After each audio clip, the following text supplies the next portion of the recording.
আমার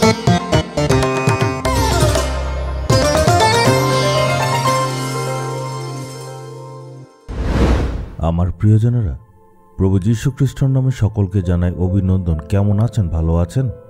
আনন্দে আর সুখে আপনারা আছেন তো? কিন্তু আজ আপনি বলছেন, এত দুশ্চিন্তায় আছি, দুঃখে আছি, শয়তান এত বিপদ এনেছে, আমি যে কি করি বুঝতে পারছি না।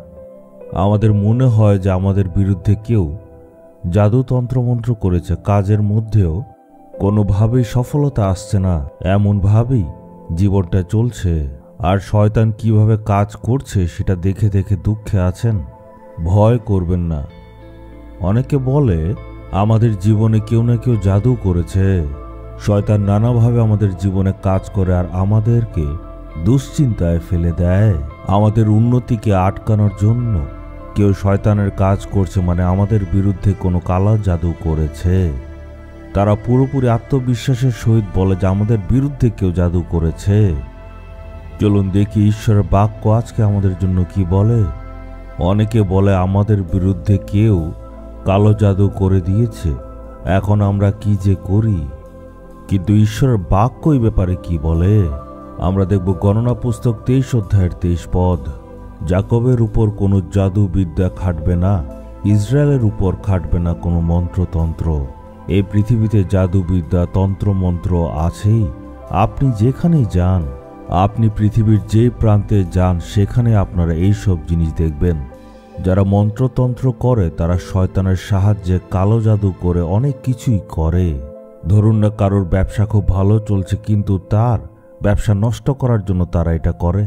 বা ধরুন কোনো ব্যক্তি আছে খুব ভালো কাজকর্ম করছে, তাকে কাজ থেকে বের করার জন্য এইসব করে। বা কেউ যদি আসে যার খুব মান সম্মান আছে, তার নাম বদনাম করার জন্য ওরা নানা রকম জাদু করে।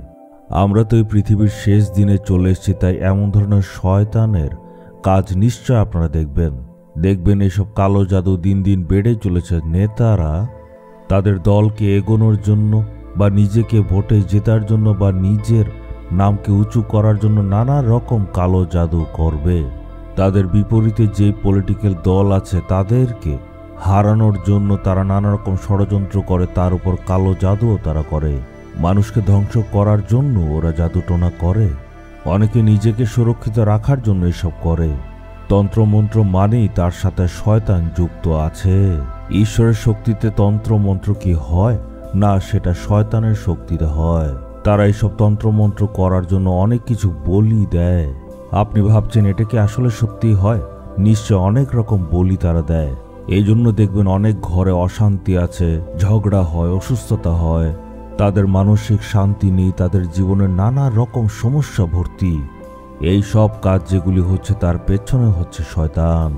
কিন্তু আপনি মন থেকে বলুন, ইসরায়েলের উপর খাটবে না কোনো মন্ত্রতন্ত্র। এই জগতে এইসব মন্ত্রতন্ত্র হবে, আপনার বিরুদ্ধেও করতে পারে, কিন্তু কোনো মন্ত্রতন্ত্র আপনার বিরুদ্ধে খাটবে না। কিন্তু কিছু খ্রিস্টীয় বিশ্বাসীরা আছে যারা নিজেরা এসব জাদু তন্ত্রমন্ত্র করে ভেজালে পড়েছে। কিন্তু বাক্য বলছে যাকবের উপর, ইসরায়েলের উপর কোনো জাদুবিদ্যা বা কোনো মন্ত্রতন্ত্র খাটবে না। আমাদের ইসরায়েলের মতো হতে হবে। ঈশ্বরের চরণে আমাদের আসতে হবে, নিজেকে অর্পণ করতে হবে, প্রভুর সুরক্ষাতে আসতে হবে। আপনার দৃঢ়ভাবে বিশ্বাস করতে হবে যে ঈশ্বর আপনার সঙ্গে আছেন। বিশ্বাস করতে হবে যে জগতের সব শক্তির থেকে ঈশ্বরের শক্তি বেশি।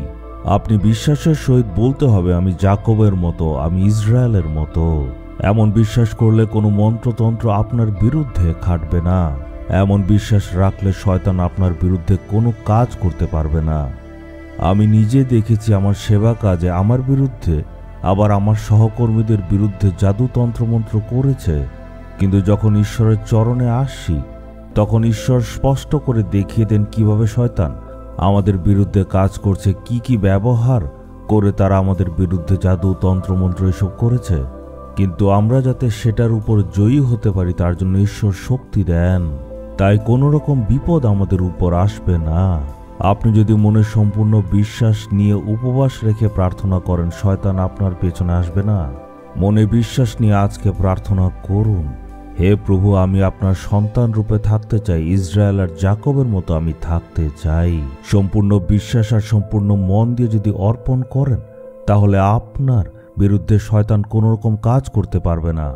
আর মনে সম্পূর্ণ বিশ্বাস নিয়ে ঘোষণা করতে হবে, আমি বিশ্বাস করি শয়তান আমার বিরুদ্ধে কিচ্ছু করতে পারবে না। মানে শয়তানের কাজ আমার উপর খাটবে না। আপনার বিরুদ্ধে যদি তাবিজ করে থাকে সেটা কোনো কিছুই হবে না। আপনি ভয় করবেন না।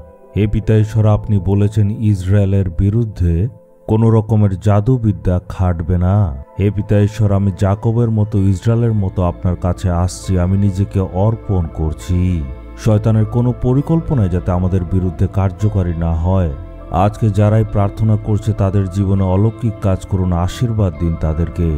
যিশুর নামে চাইলাম, আমেন, আমেন।